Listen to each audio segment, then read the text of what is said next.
He's like, I'll treat you if you want. Good morning, good morning.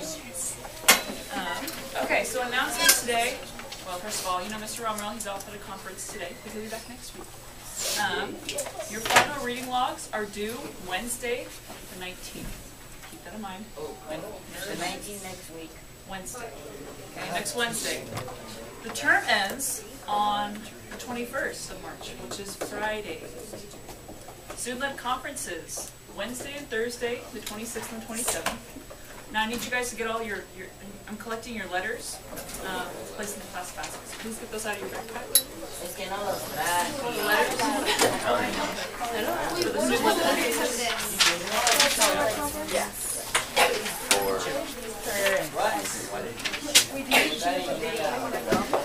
You can now pass them over to this side and I'll collect them.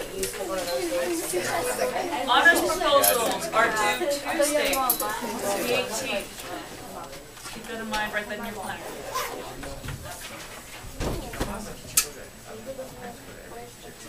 Okay. So today we're going to be learning about Roald Dahl a little bit. How many of you know who Roald Dahl is? Roald Dahl is the guy that wrote the chocolate That's very generic. Can I have a more specific answer? He wrote Charlie and the Chocolate Factory. Yeah, he wrote Charlie and the Chocolate Factory. He wrote The Landlady. Oh, yeah? And he wrote The Landlady. He wrote The Landlady. He wrote those crazy He wrote The Big Friendly Giant. Yeah. No. Uy, la.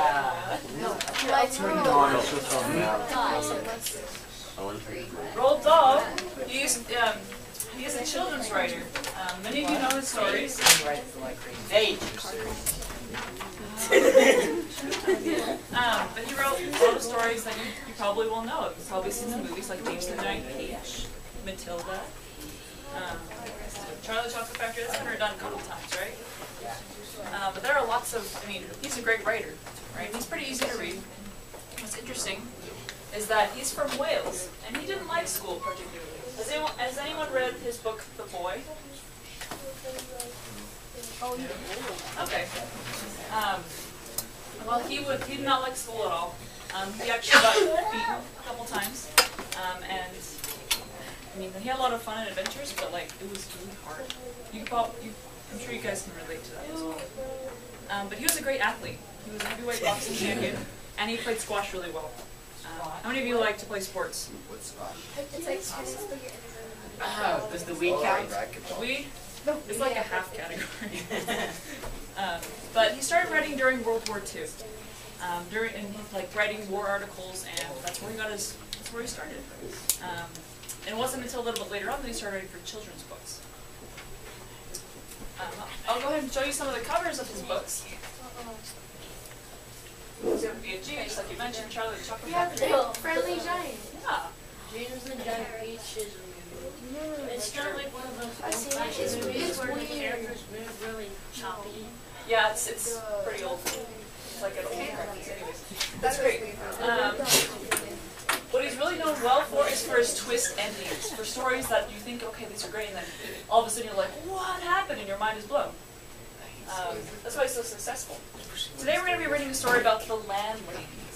Now, what do you think this story might be about? What is the role of a landlady? It's like What do landladies do? he's like Yeah, they rent out apartments, right? People have to stay at where they own, right? Pay for a room or some apartment, maybe live in a house, right? How many of you have met a landlady or a landlord? Okay. So like normal people, right? Grandparents or landlady or landlord. Oh, that's nice. But the real class of the apartment. That's really cool, right? They own some land, and maybe someday you can move into their apartment. Yes, sir. I'm moving. You're moving, so maybe the person you're moving to is owned by a landlady or a landlord. It's kind of cool. All right, so these are normal people. Bro. Next from mom. What do you think? With a story like this, what do you think Roald Dahl could write about?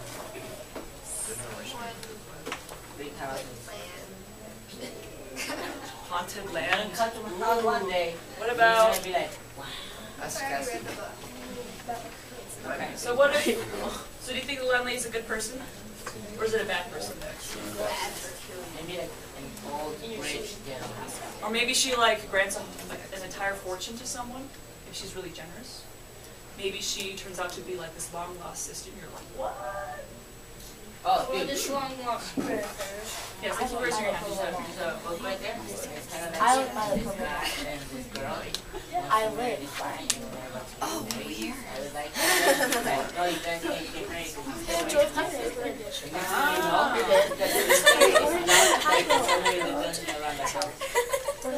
That's pretty crazy. So maybe there's a story like this. What is it? It's Not this one. We're focusing on this story. pages. So go ahead and It's open. like a little book. Comic book. Like this. I believe it. I'll show it to you in a So minute. we're gonna go ahead and read the story. Go ahead and open your books and list your elements of literature. For those of you who don't have a copy, go ahead and grab one from the nearby table or go to the side of the room and get one.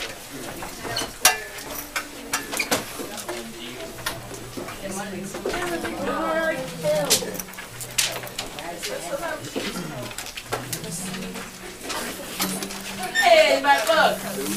Yeah.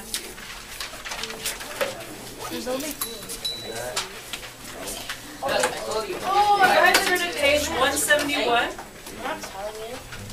Hey, Page 171. look at me. This is what Osama was telling you about. Oh, I got one.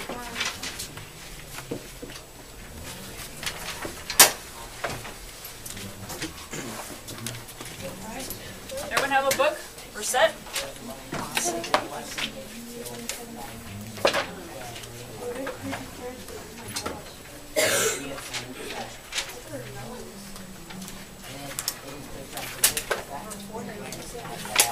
While we're reading, we're actually going to be filling out a worksheet.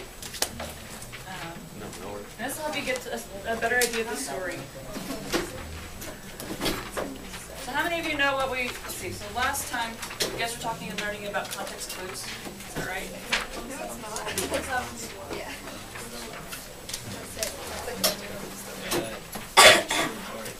So there are elements of like foreshadowing, picking up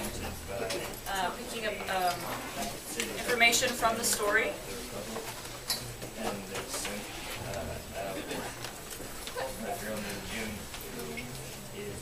There, it's dated right here, teacher. I guess kind of. And she's supposed to.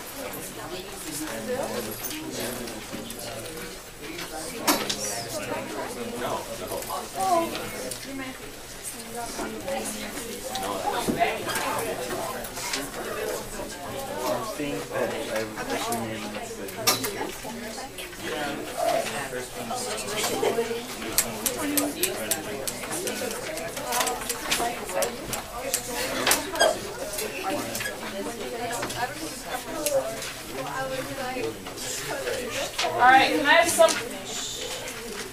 have someone read the first paragraph? Talks about foreshadowing.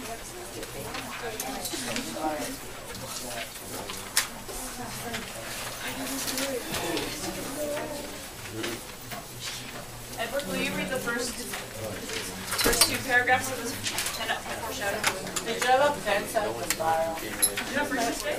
You know first grade? I've never been a pencil.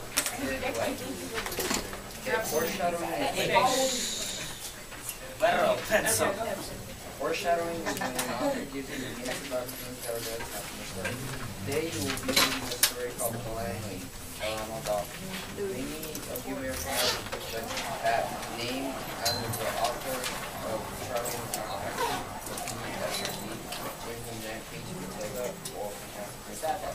Dahl is an expert when it comes to long stories and key as you read, I want you to pay particular attention to the way that Dahl uses foreshadowing in the story. As it places it in the I want you to make a prediction about how you think the story will end based on what you have read up to that point. Thank you. Okay. So So we'll be stopping throughout the text, stopping as we read, to fill out our predictions and to write down details, things that might foreshadow what's going to happen in the end. What questions do you have?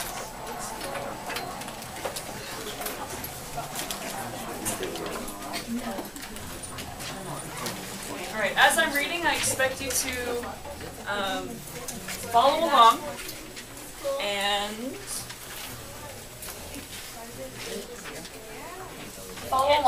also to kind of look for those elements of foreshadowing.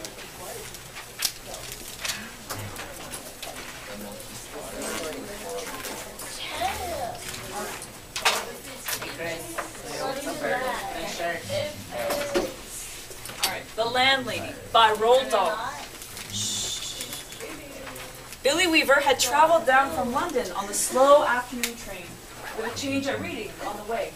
And by the time he got to Bath, it was about 9 o'clock in the evening, and the moon was coming up out of a clear, starry sky over the houses opposite the station entrance. But the air was deadly cold, and the wind was like a flat blade of ice on his cheeks. Now this is a great paragraph. I'm gonna kind of help you think what I'm thinking and what you kind of should be looking for. So I read the title, The Landlady. Okay, so yeah, a lady who rents out an apartment or something.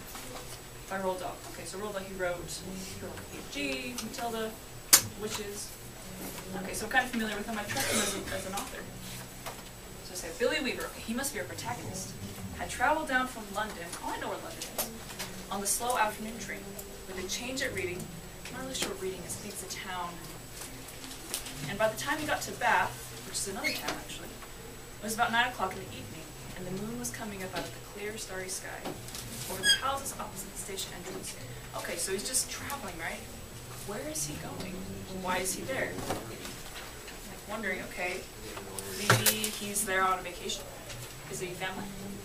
I wonder what he's doing. But the air was deadly cold. Must be winter, maybe? And the wind was like a flat blade of ice on his cheeks. That's an interesting description, right? A flat blade of ice. Flat blade of ice. Is that like a knife, maybe? Or a scalpel? Or machete. Machete, maybe? Some kind of like scimitar. A katana, a machete, a broadsword. Why would Roald Dahl use that description? Is there something specific to that? Is that an element of foreshadowing? Yeah, what does it suggest, right? Maybe he's about to be attacked by somebody carrying a broadsword. Maybe. Maybe he's not. Have you ever thought We'll about find that? out more as we read, but that's kind of like the idea, like, as you're reading, these things come to your mind, right? And you're thinking, okay, so there's a reason why he might be using this description or using these words. Hey, where's the camera? There's your camera. There's a camera, I'm being filmed, I'm being tested. You guys are off the hook today. So no worries. Hi, Interesting, right? camera. Using that flat blade of ice, right? Yeah. So maybe it's not on the first shot. Let's keep reading. Excuse me, he said, but is there a fairly cheap hotel not too far away from here? Try the Bell Dragon, the porter answered, pointing down the road. They might take you in. Wait. It's about a quarter of a mile along down the other side. Billy thanked him and picked up his suitcase and set out to walk the quarter mile to the Bell Dragon. He'd never been to Bath before. He didn't know anyone who lived there. Okay. Sorry, he doesn't know anyone who lives there. Why is he there? What is he doing? Maybe he heard about the lady he wants to hook up. He apparently doesn't know her. Maybe he really doesn't have a house. He wants to get a place to stay. Yeah, could be. That's a good prediction, right? Look, they're right there, they're together. Dude, she's like 500 and he's like 17. So, Jennifer Lopez is like 42 and her boyfriend's like 28, so.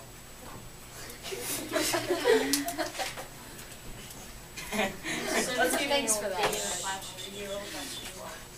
let's go ahead and keep reading. So Billy thanked him and picked up his suitcase and set out to walk the quarter mile to the Bell and Dragon. He had never been to Bath before. He didn't know anyone who lived there. But Mr. Greenslade at the head office in London had told him it was a splendid town. Find your own lodgings, he said. and then go along and report to the branch manager as soon as you've got yourself settled. Billy was 17 years old. He was wearing a new navy blue overcoat, a new brown trilby hat, and a new brown suit, and he was feeling fine. He walked briskly down the street. He was trying to do everything briskly these days. Briskness, he had decided, was the one common characteristic of all successful businessmen. The big shots up at the head office were absolutely fantastically brisk all the time. They were amazing. There were no shops on this wide street that he was walking along, only a line of tall houses on each side, all of them identical. They had porches and pillars and 4 or 5 steps going up to their front doors. And it was obvious that once upon a time, they had been very swanky residences. What does the word swanky mean here? News. Fancy. Fancy, nice, yeah, pretty sweet, right? So Rich.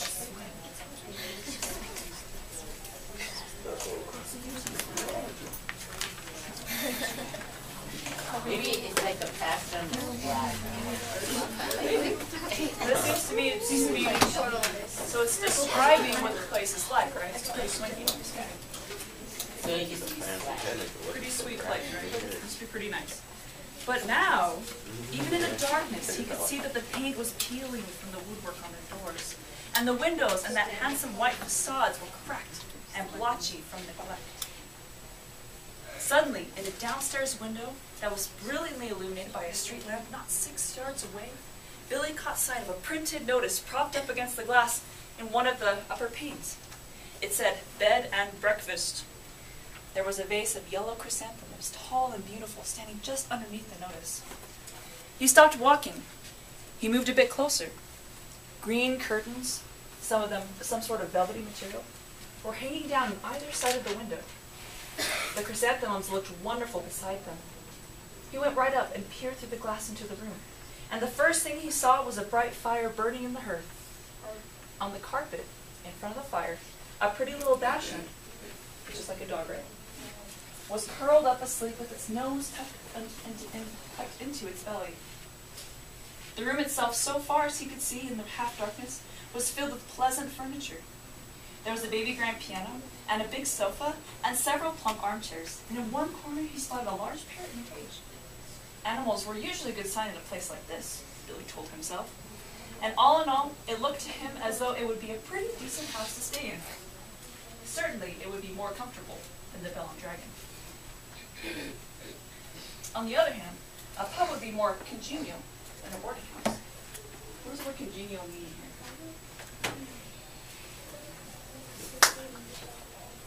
There we go, yeah. Look at the bottom. It's agreeable or pleasant.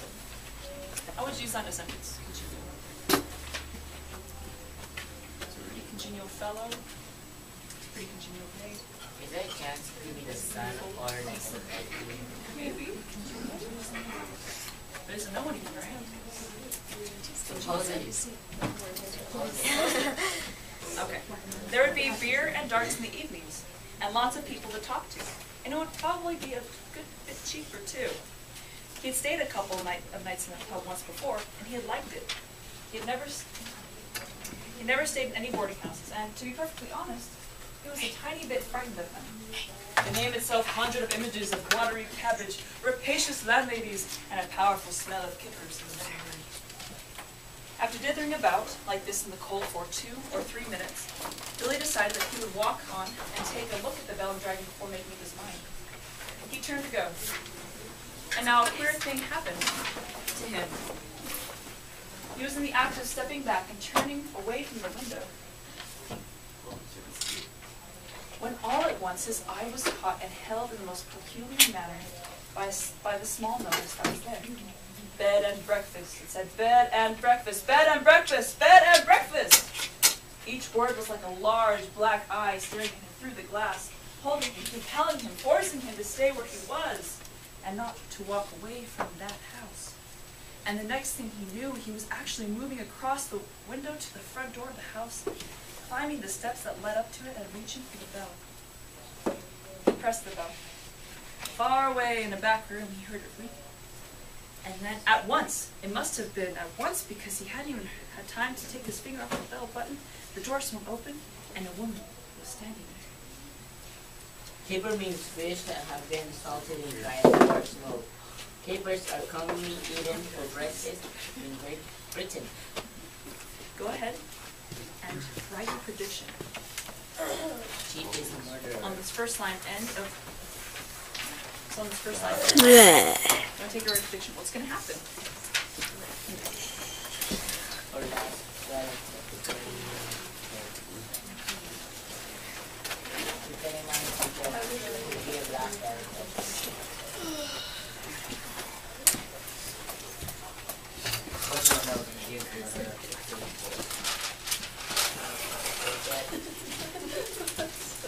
How are you doing today, Eddie?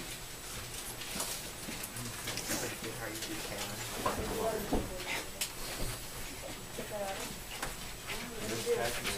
Huh? As you might remember, sure. Huh?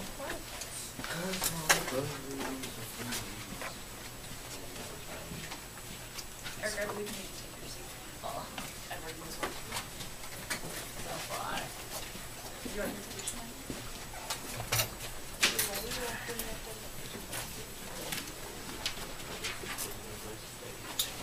Teacher is a tenor for the test.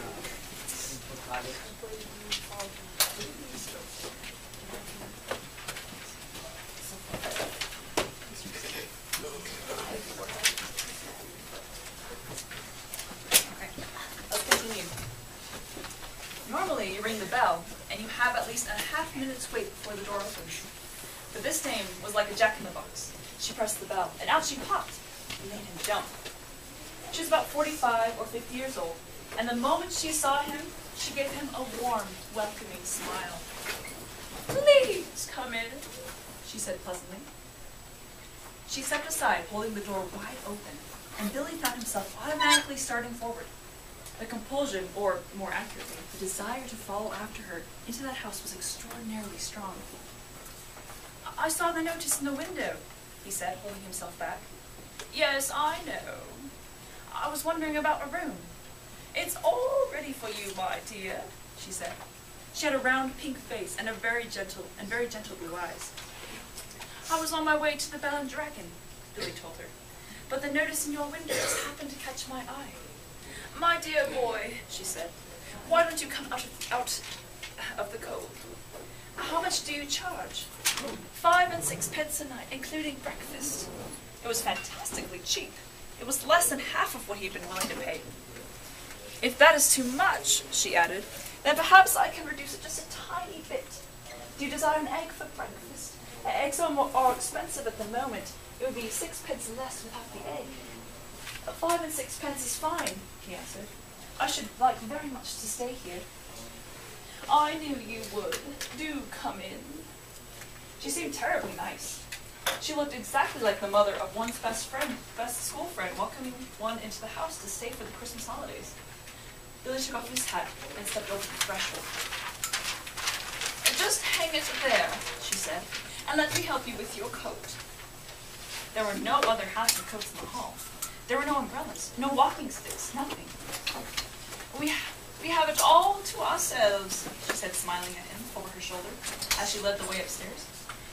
"You see, it isn't very often I have the pleasure of taking a visitor into my little nest." "The old girl is slightly dotty," Billy told himself. "But at 5 and 6 pence a night, who cares about that?" I should have thought that you'd be simply swamped with applicants," he said politely. "Oh, I am, my dear, I am, of course I am. But the trouble is that I'm inclined to be just a teeny bit choosy and particular, if you see what I mean." "Yes. But I'm always ready. Everything is always ready day and night in this house, just on the off chance that an acceptable young gentleman will come along. And it is such a pleasure, my dear, such a very great pleasure, when now and again I open the door and I see someone standing there who is just exactly right." She was halfway up the stairs, and she paused with one hand on the stair rail, turning her head and smiling down at him with pale lips. "Like you," she added. and her blue eyes traveled slowly all the way down the length of Billy's body to his feet, and then up again. Okay. So what's going on here? How does Billy feel? He feels That's what touch. I was just like, Did I tell you? Do you feel like he's in danger? yeah, that's just But she's so nice, I right? was like 17, but she's So are witches. that's There's only two characters in that, so we can... It could be a witch, like those little kids that went into the house and got eaten by the witch. Maybe it's like a Hansel and Gretel story, right? Where she kind of lures him in and says, come on, and she'll eat him later.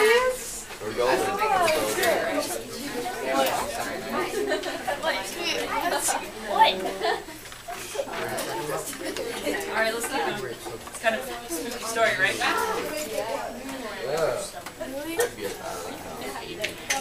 Alright, on the second floor, landing, she said to him, on the second floor landing, she said to him, this floor is mine. They climbed up another flight. And this one is all yours, she said. Here's your room. I do hope you like it. She took him into a small but charming front bedroom, switching on the light as she went in. The morning sun comes right into the window, Mr. Perkins. It is Mr. Perkins, isn't it? No, he said. It's Weaver. Mr. Weaver, how nice. I've put a water bottle between the sheets to air them out, Mr. Weaver.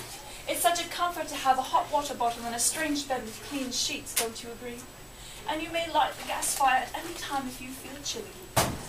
Thank you, Billy said. Thank you ever so much. He noticed that the bedspread had been taken off the bed, and the bedpost had been neatly turned back on one side, all ready for someone to get in. I'm so glad you appeared, she said, looking earnestly into his face. I was beginning to get worried. That's all right, Billy answered brightly. You mustn't worry about me. He put his suitcase on the chair and started to open it. And what about supper, my dear? Did you manage to eat anything, or did you manage to get anything to eat before you came here? I'm not a bit hungry, thank you, he said. I think I'll just go to bed as soon as possible because tomorrow I've got to get up rather early and report to the office. Very well then.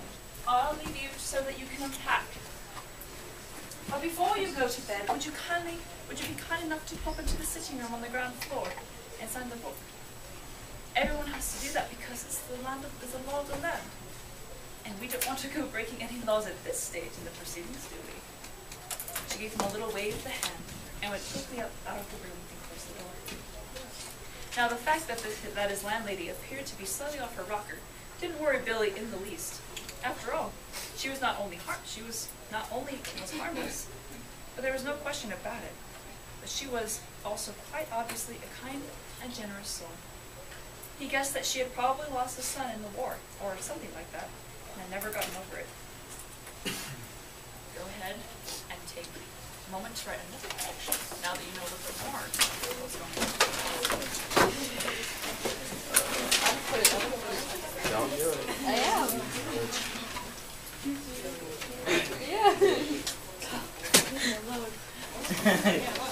Are you really gonna write that? Yeah. Oh, I said the same thing. What? No, How are you, Eric?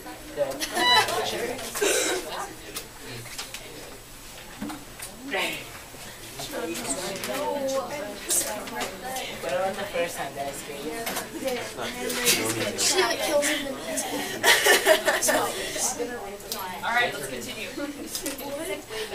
So a few minutes later, after unpacking his suitcase and washing his hands, he trotted downstairs to the ground floor and entered the living room.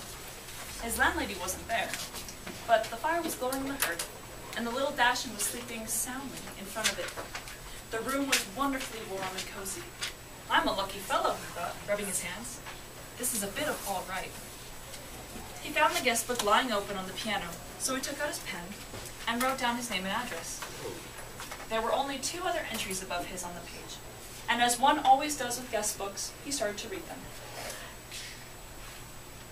One was a Christopher Mulholland from Cardiff. The other was Gregory W. Temple from Bristol.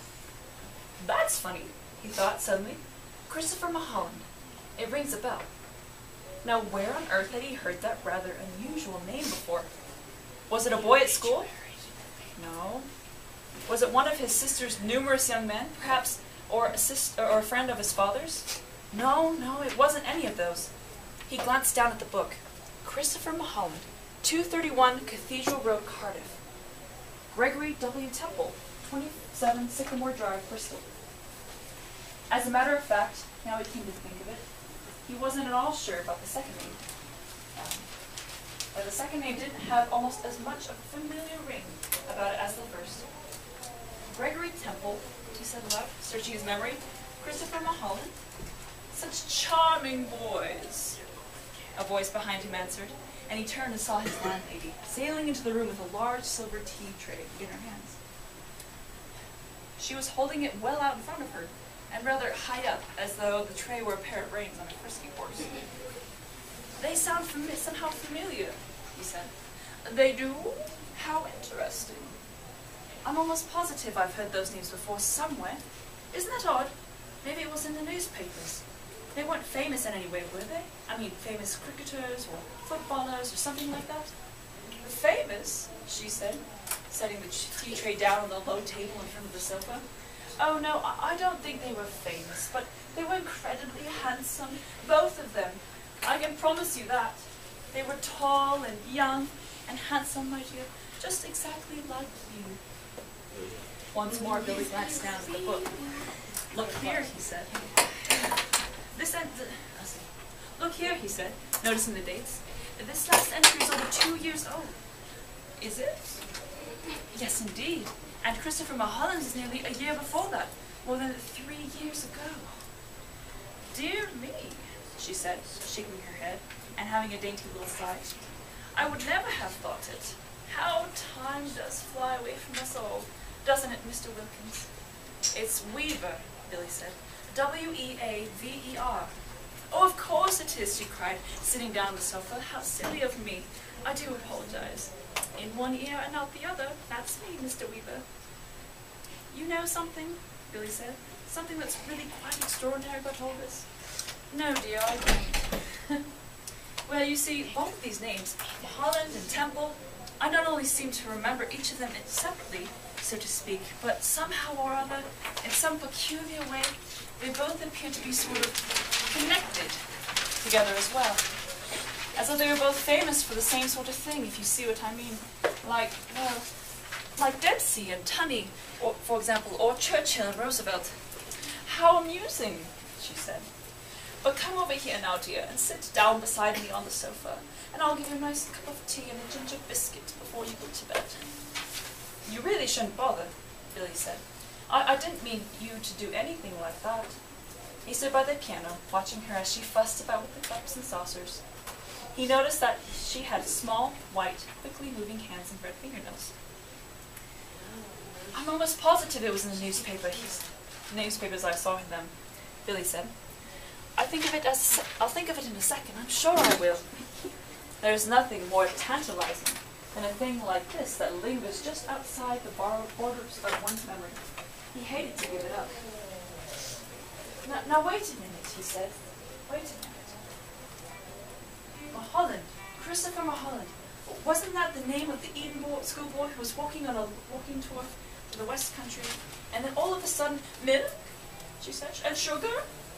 Yes, please. And then all of a sudden, Eton schoolboy. She said, oh no, my dear, that can't possibly be right. Because my Mr. Mulholland was certainly not an Eton schoolboy when he came to me. He was a Cambridge undergraduate.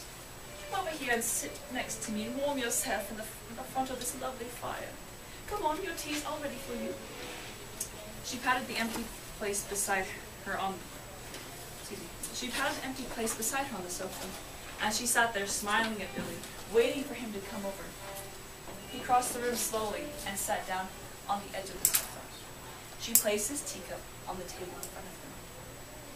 There we are, she said. How nice and cozy this is, isn't it? Billy started sipping his tea. She did the same. For half a minute or so, neither of them spoke. But Billy knew that she was looking at him.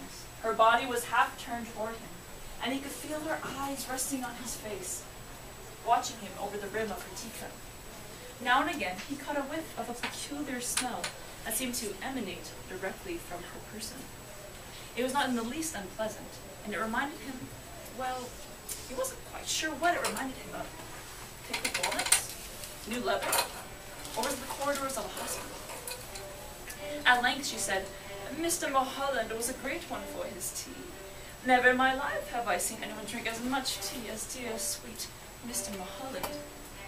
I suppose he left fairly recently, Billy said. He was still puzzling in his head about the two names. He was positive now that he had seen them in the newspapers, in the headlines. Left? She said, arcing her brows.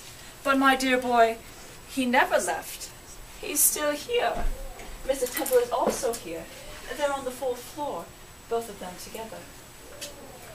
Ooh. Take another moment and write down your predictions.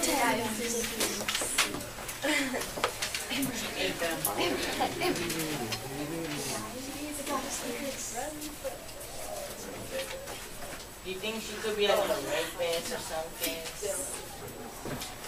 That's a prediction, go ahead and write it down. Maybe she's Slenderman in disguise. Giving me the obvious hints. She's pretty. Yeah. Does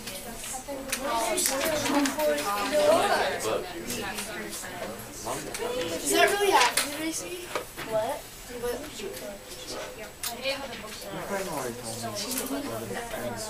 What happens? Do you want to find out, or do you want me to tell you? Hey, is that guy who wrote this book still alive? I don't think so. No, he died because he was a man with that woman. So how would he ever write the story? And he Because maybe later he no, he was a man with and then he found him. I don't know. Alright, let's finish the story. He was just writing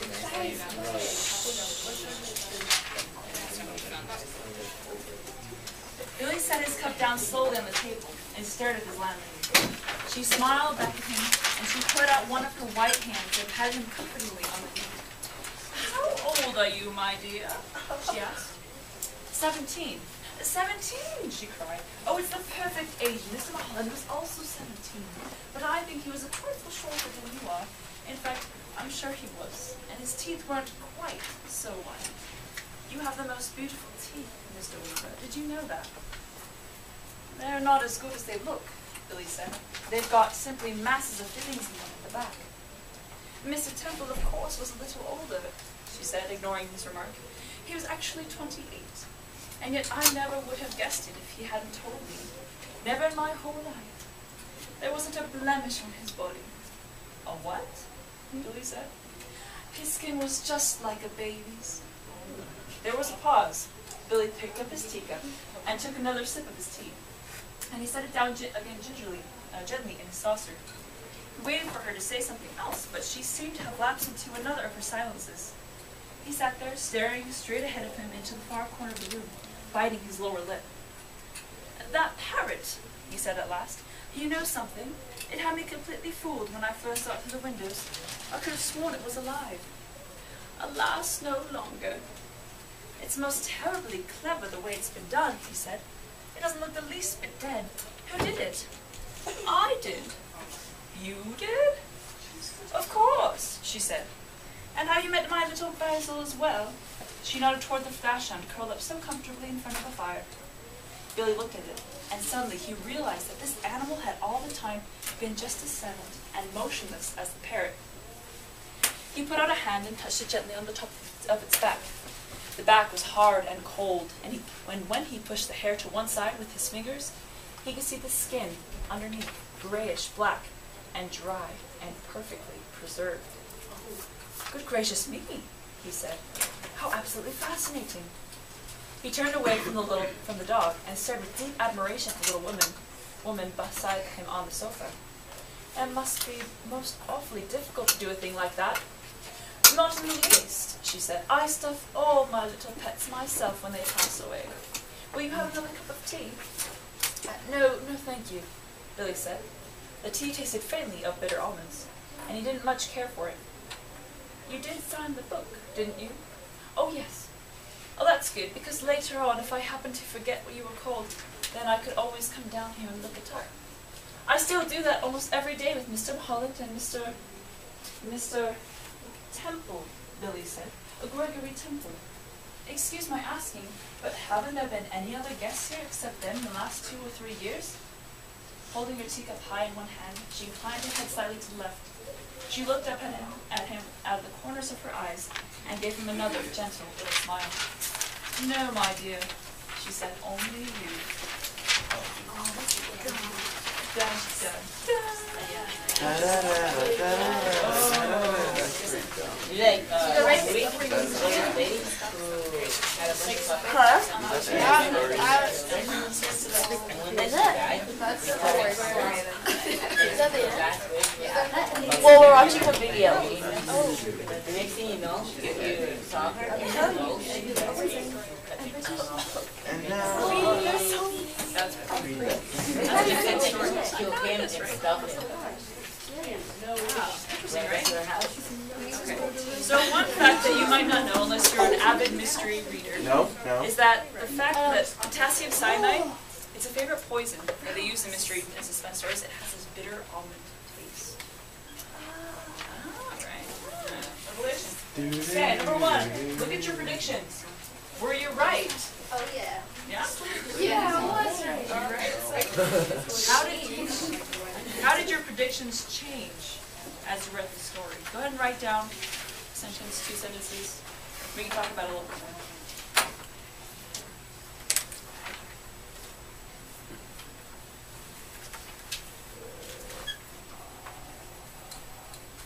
So she's not a witch? She's a taxidermist. Oh, she's a tax. Oh, that's creepy. He's a tax collector. So, They're 2 different. I went to this museum. I don't know, but They're not so different. I don't know. One person deals with dead creatures, the other person deals with them. She just stole all his money. I like the moth, I guess. Okay. I'm going to be cold calling, so I'm glad you wrote these down. Emily? Yeah. Violet. What were your predictions? How did it change? Can you describe that to us? Well, I said first that I thought that they would just like live there forever, but then like after reading the last page, it seems like she's gonna kill him. That's what I put too. And stuff him, and that's gross. Right. With taxidermy, what's really interesting with taxidermy is that someone will usually go hunting with a permit and they'll catch a fox or a lynx or maybe a duck or something. What happens is they'll actually, so they're dead obviously, but they'll cut open the person, or the creature, in this case it's person, and they'll take out the insides, the skeleton, the organs, muscles, everything, and use the outside skin. They'll shape like what they do is they take styrofoam of a certain kind, it's really, really fine styrofoam, and they'll shape it to be like a really good mold on the inside, and they'll mold the skin over the styrofoam. And they'll put like beads in the eyes to make them look realistic, things like that. But they use like like different chemicals to preserve the skin to make it look just perfect. Kind of creepy, right? Yes.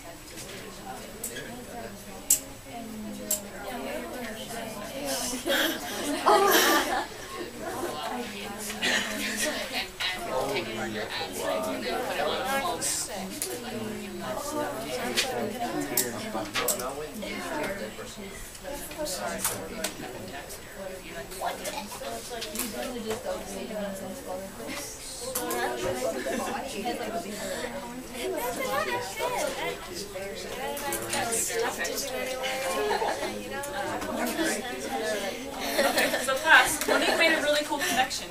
She said, you guys, how many of you know Lost Boys at all? Lost Boys? Okay. You want to go ahead and like rephrase for the class what you said? That was a good connection. I wasn't smart. So if I understood you correctly, there's a character in the story, or the character in the Lost Boys, who's the grandfather, and he actually has like a taxidermy mule, and what else? Like some other animals. But yeah, this is a beaver and an eagle, like all these mountain creatures. That's so cool. That's really neat. Eric, I found this picture on Facebook. is this relevant? Yes, and there's this stuffed wolf, and there's a guy, and he's like, "Do you want some chips?" And he's like, "No thanks, I'm stuffed." Okay, so taxidermy is actually something that's still practiced today. Not necessarily on humans, but you guys, of course. But they still exist. All right, number 2. What do you think happened to the landlady's other guests? What is some evidence from the story to back up your opinion? Go ahead and take a couple minutes to write those down. I finished. Still come back to this, the discussions.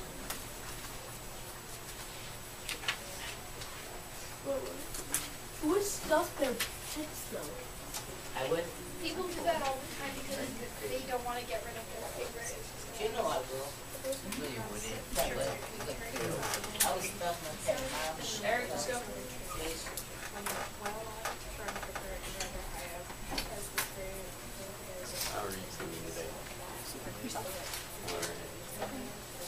Oh, I bet you he ends up stuffing her. What? And that's how it ends. That'll be really. Where you stuff her in the hot tub. They like stuff each other. They fall in love and stuff. Alright, go ahead and That's how finish they your die. sentence. No, the old ladies. They do it like minute at a time. Alright, Easton. Ew. What was your answer to number 2? What do you think happened to the landlady's guests? I think they died from Dead. cyanide, the same thing that happened to Billy. Ah, He ended up getting compromised, and the evidence shows that they were strong for it. And it's been like 3 years or something like that. yeah. No, it looks like every year she lures someone in, kills them with cyanide, taxidermies them, and this can keep on going because no one's catching her. Yes. Yes, on the last page, it says that she says it's Mr. Mahoney and Mr. because she put on Mr. Temple's name. But she also says previously that he's on the 4th floor. Right. Interesting, right? She taxidermies them, but she always looks back to the book to find out their names because she forgets them, right? Because they're not alive. Yes, please. She always remembers what they look like. She can always look at them. Yeah, she's got like the real life 3D picture always in her house. Creepy, right? The guy's gonna stuff her. Alright. The guy's gonna become a Yes, please. I said they poison them and stuff them. I got the poison from the last page when it said it tastes like almond, and when it says she was pointing it well in front of her around the eye, the tray were apparent brains of the crystals. It's like, Yeah, kind of like, I don't know, like this. You know, like was she trying to hide like the cyanide maybe? Like don't smell it. And then like, here you go. It's a good observation. Yeah, She's way like- to look at those contextual clues. she's like, Good. Yeah. faster, So if you caught the smell and well, what's interesting is with smells, like it has a shorter synapse to your brain than maybe your eyesight or your taste. And so the minute you smell something, like peppermint or chocolate milk or something, it immediately brings up a memory and an image a lot quicker than you would if you were to taste it or hear it or something. How many of you have like smell, like what kind of smells bring up images or memories for you? Yes, please.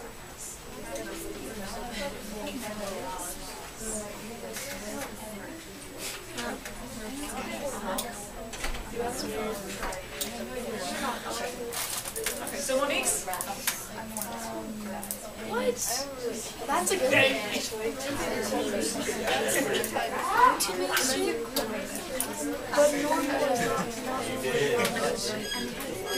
you said that you're more.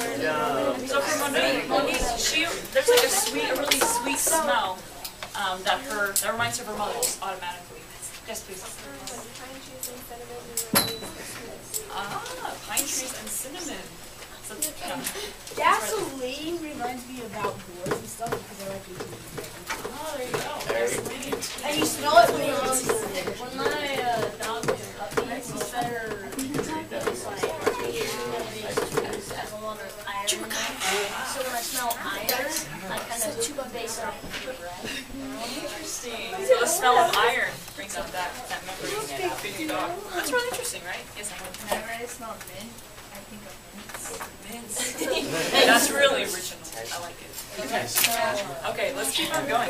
Yes, one last one. Wow, those good scripts tonight. That's really good. We're gonna keep going. It's very important. Very important. Okay, so number 3. What do you think happens after the story ends?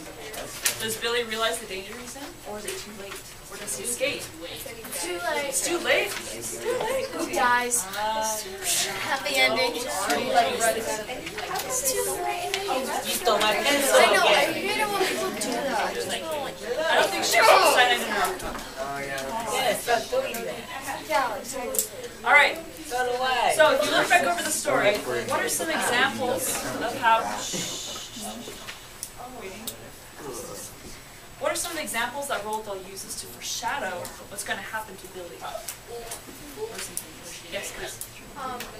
The how the names in the guest book, like through your part, and that they and that you know, heard them in the newspaper, going like, if you see this person, call.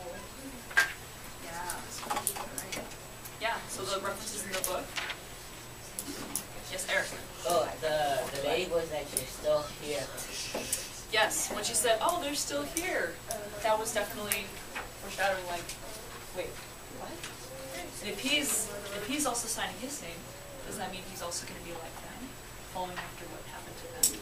She's the Just witch. called this the guest. And he's pencil The and guest red. book. The story could have been just called the guest book. That could have been me, right? That would be really cool. Let's go back to the very first paragraph of the book, very first page on 171. And there's a line here at the very end of the first paragraph.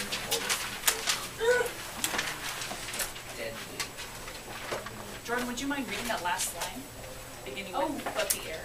But the air was deadly cold, and the wind was like a flat area of ice. Exactly. Thank you for reading that. The image of the flat blade of ice is a direct correlation to taxidermy. They use scalpels and knives and stuff like that to cut through the skin. Is that why you different things?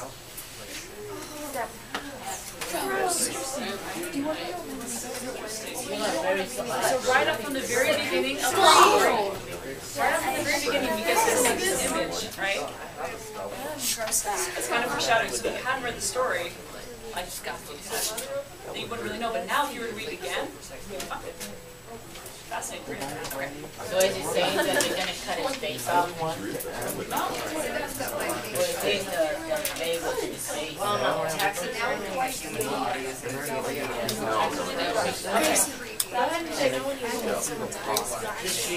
Alright, go ahead and take a couple minutes, a minute or so. Write down different specific aspects of the story, contextual clues from the story. Go ahead and you can flip the pages again. Write them down and just illustrate foreshadowing. Does this look like I'm looking in your eyes? It does? I'm looking right in your eyes. When you're finished, go ahead and flip your page over to the other side and scan the questions.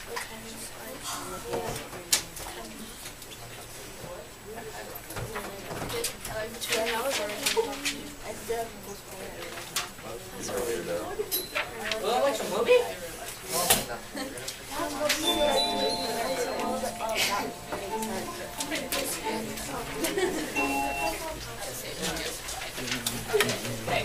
So now we're going to watch a film adaptation of the story. No, we have to see it happen. Can we watch it happen? Watch him die. That would be really cool. Do you remember this? I know how we Remember when she's pointy ears? Remember that?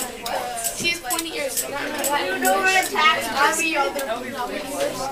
And I said that she had pointy ears. She had Never test out. I do, yeah.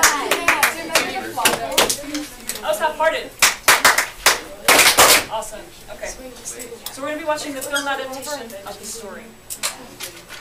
And what happens when you turn a book or a text or something into a film? Change it. Change it. Does this bug you? Yes or no? Yes. Hate it. Okay, so it might depend on how much you read. I never read the book. For those of you who have, those of you who have seen or read Percy Jackson, they changed the movie a lot. Way too much. At least the land that's make it shorter. Okay, but with this one, we're going to be looking at how, what the changes are. So be aware of what the director does to kind of, to kind of communicate things that are otherwise you would read. Right? Be aware of the changes that they make. And there's actually, there's lots of things. There's a lot of questions. We'll be stopping throughout the film to answer the questions.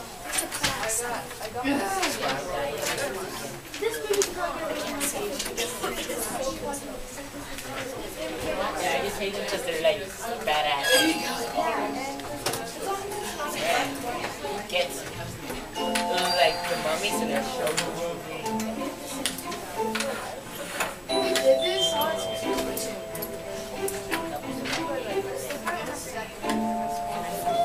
Or if it's like a college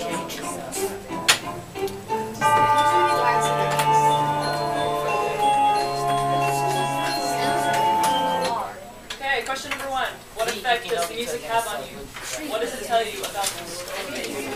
Go ahead and write it down.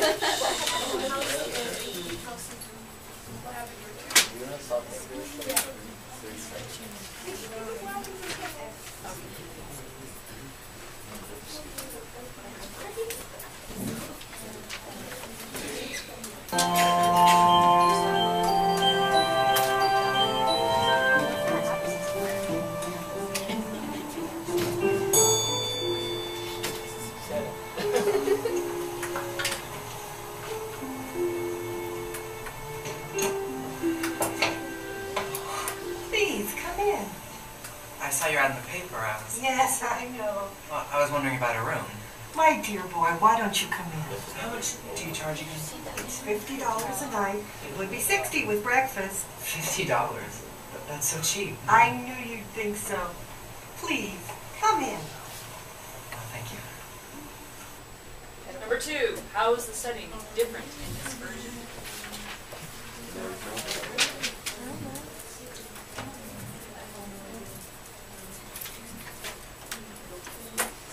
Number 3 also. So remember in the story how the bed and breakfast just kind of drew him in? Oh, no, and here he knocked, and in the story, he rang the bell.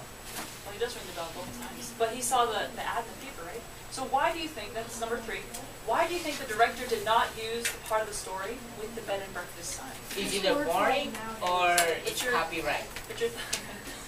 Oh, you're awesome, right? Alright, go ahead and write your answers down.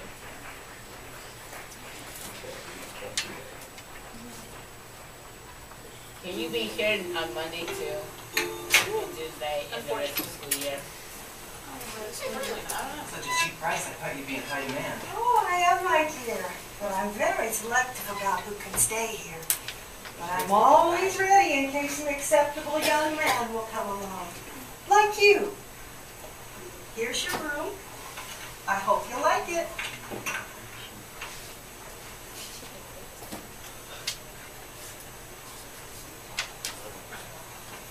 It is Mr. Perkins, isn't it? No, it's Weaver.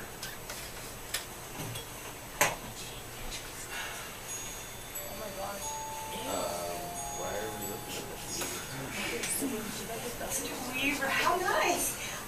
You can turn on the heater if you want to, and you have your own bathroom too. Thank you so much. What about supper, dear? I think I'll just go to bed. Tomorrow I have to report to the office, and then I've got to find someplace permanent. But before you go to bed, would you please stop by the living room and sign the guest book? Of course.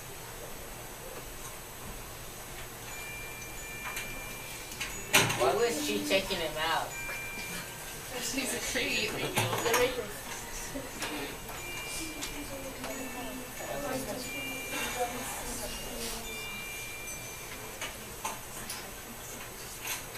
Because she's stalking him.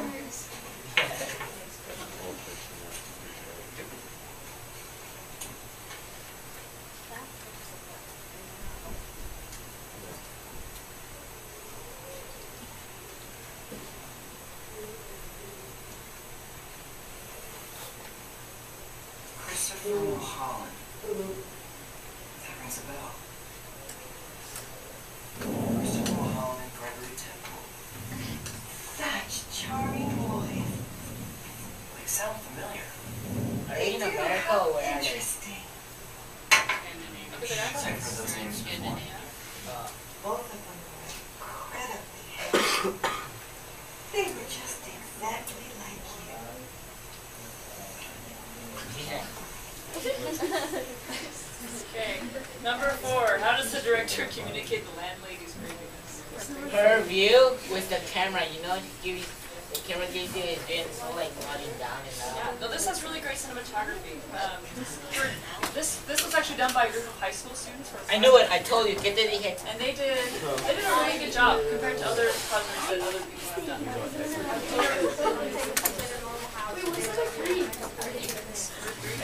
So why did you they use that?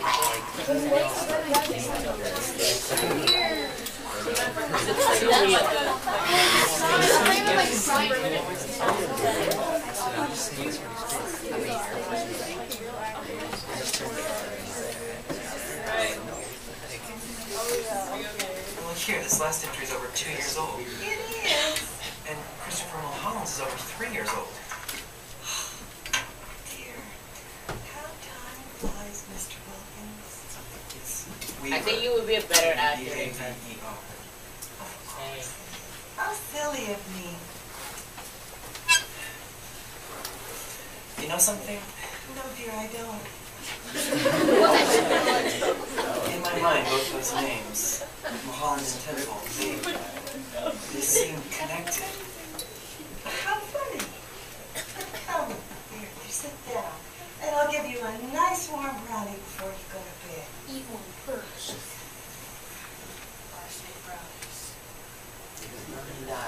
Wait a minute, Christopher Mulholland. Wasn't that the name of the schoolboy who was on the Milk and sugar?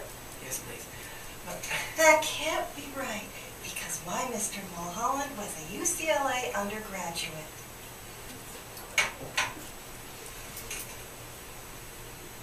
Have a brownie. Thanks.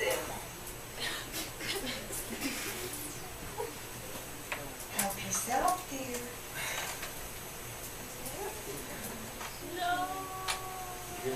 You're gonna die, Billy. No. Nice going. Billy, no te lo comas, te digo, te lo va a agarrar. That reminds me of my novela. Dad is also here. They share a room, the two of them together.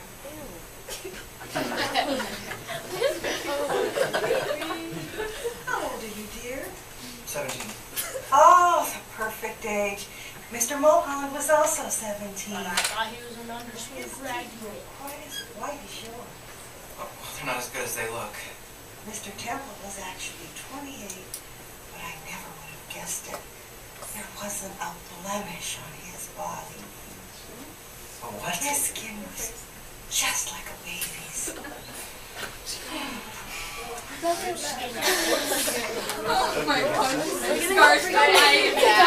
Alright, number 5. Why do you think the director used brownies instead of tea and milk?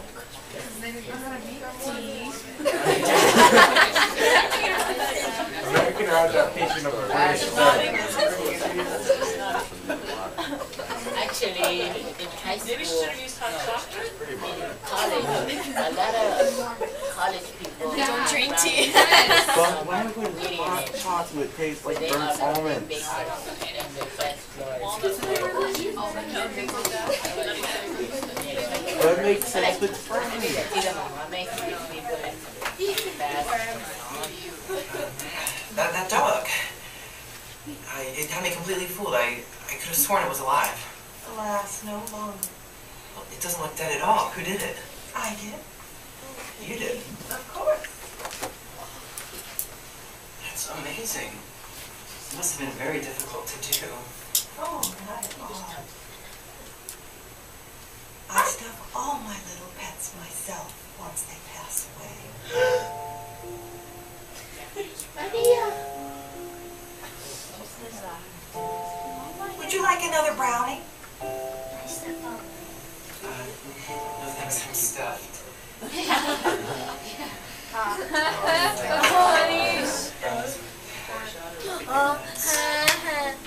You did sign the guest book, didn't you? Yeah. That's good. I still like to come down every day and check with Mr. Maud and Mr. Temple. Haven't there been any other guests here in the last 2 or 3 years? No, my dear. Only you. Number 7. Wait, Number no. 7. Let's see what. Number 7. Dramatic irony is when the audience knows something the character does not know. This often leads to the audience to want to help the characters make better decisions. How does the director create dramatic irony in this adaptation? Because it makes you feel hopeless. Were we supposed to go to 6? Oh, yeah. We'll get back to Shut that. up.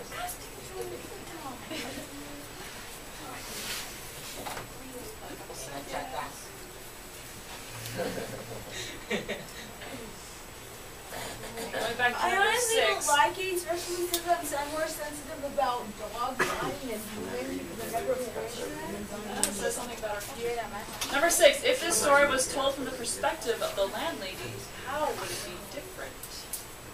Write your answer.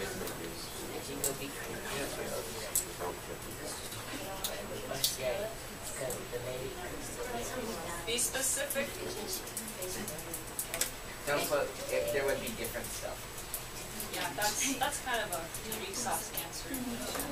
Want power sauce. It'd be more like instead of, what's about to say, like, ooh, he looks like a cool little ornament. Just like she hangs in its front like that. Oh my god. Alright, take another couple seconds, finish up your sentence.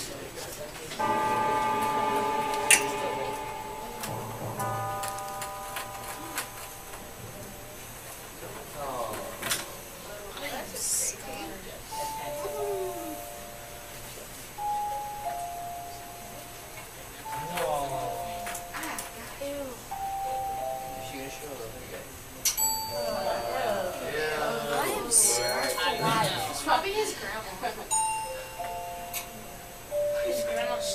What a loving grandma. Right. Number 8. Why did the director choose to show how the story ended when the author didn't? Do you agree with this ending? Yeah. How might you have ended the movie differently? Is there something to be said about not showing? I would have not had the dog because that upsets me because I'm experienced it. Never experienced a human dying that close. I mean, I've been to a funeral, but that was all back there. I haven't spent much time with them. No, dear. No, we don't. Why did they show the ending? How do you know we get scared?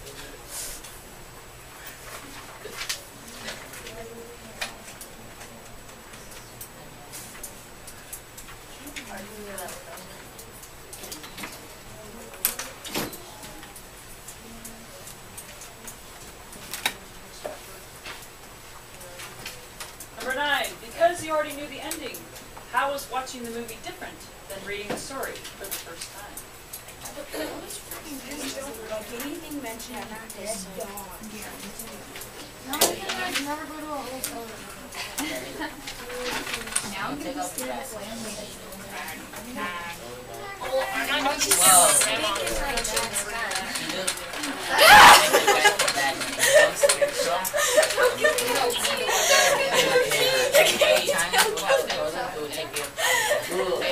Alright. Let's talk about these questions. First of all, debrief. How do you feel about the story? Like, is this not a big Brennan's like creepy. Yeah, my It makes me second guess. on your birthday and your birthday. No. So this does not seem like a typical Roald Dahl story, right? Like this is meant for like adults, right? This is kind of life or death.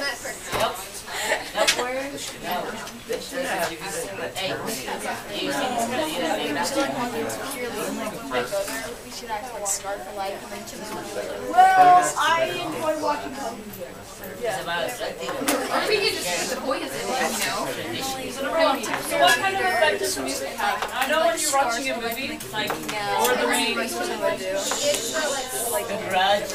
yeah, you've got, the music creates a tone, creates a mood for the movie, right? Kind of gets you into the mentality that the director wants you to be in. What else does the music do for you? You know when you watch it, Makes me feel sick. you're Makes you feel sick? something, a little happy song, Yeah, they can disrupt. Makes you feel sick, kind of uneasy. Yes, please. It kind of induces the dramatic irony. Makes me feel like I want to bring some kind of woman to the hotel. Yeah, it increases dramatic irony. every time you get on the time, they said it's a pop up. I like it. I'm waiting. Eyes on me. Awesome.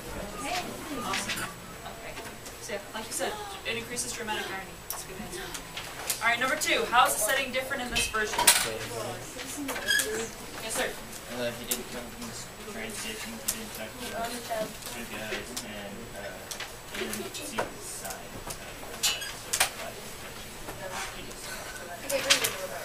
Yeah, it doesn't show this example of like doesn't show him getting there.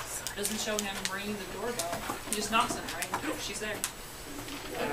What are some other differences that you noticed? Yes, sir. It's America instead of Britain. And that, what does that do? I mean, that's a different culture, How do you right? know it's American? The money goes These to dollars, not pence. She didn't pay him anybody. Yeah, we said here it's $50. Oh, pay her. Yes, ma'am. Oh, yeah.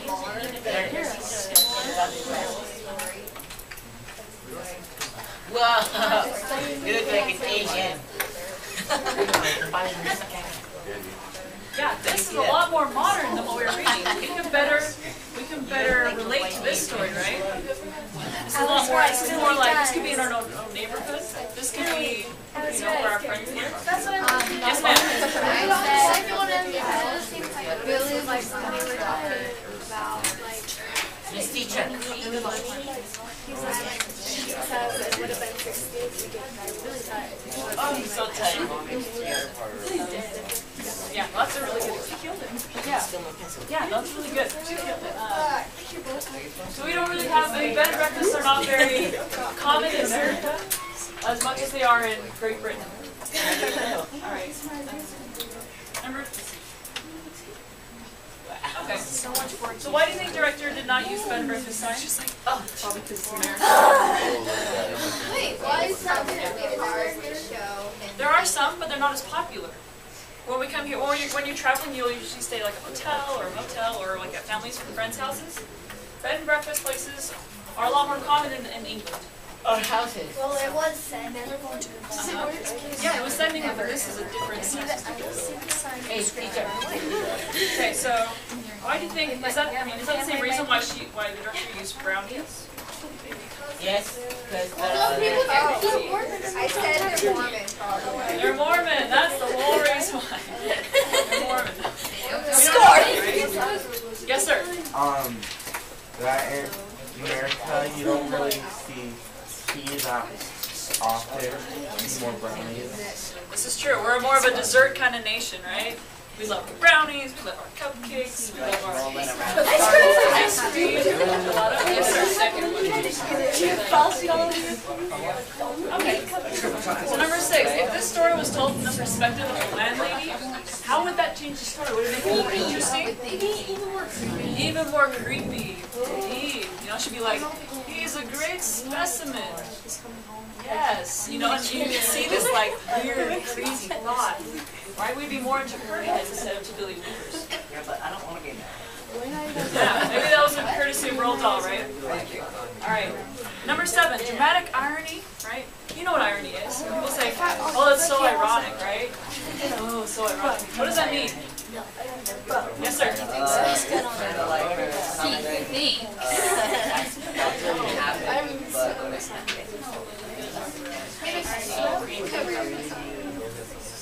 Yeah, so when irony, so you're watching the film, you guys already know the ending, right?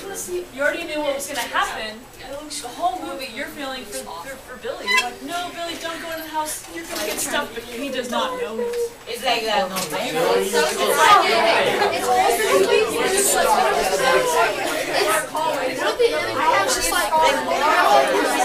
Yeah, it's right there. So irony or not? Alright.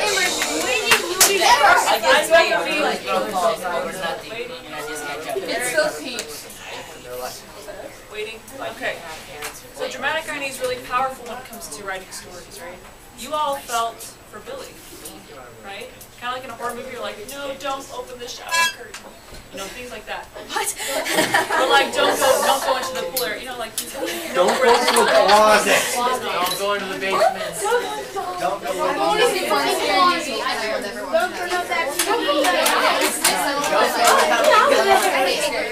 I hate that scary mystery. Alright. So number 8. So why so Eric, why do you think that the director, why do you think that the director included that ending? Your personal opinion. I saw that when they say that really bad, it won't say the director gives them what they want. So that way I Yeah, that's a good. This is freaky.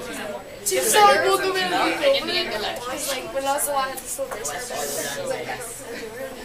Could help you think, okay, could actually, like, the actual visual aspect of seeing the taxidermy paper would make that image stay in your mind a lot longer and probably cause you to have nightmares. Probably has cool feet too.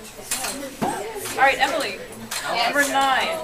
Because you already knew the ending, how was watching the movie different than reading the story for the first time? How was it for you? Well, it makes it worse because as we're dramatic ironies, you already know what happens and you're seeing it happen instead of hearing it happen, and it gets more serious and scarring. That's good. How many of you feel like movies are a lot more powerful than like reading a story? Yes, no? Why do you think? They're more powerful if you have 7.1 surround sound like that.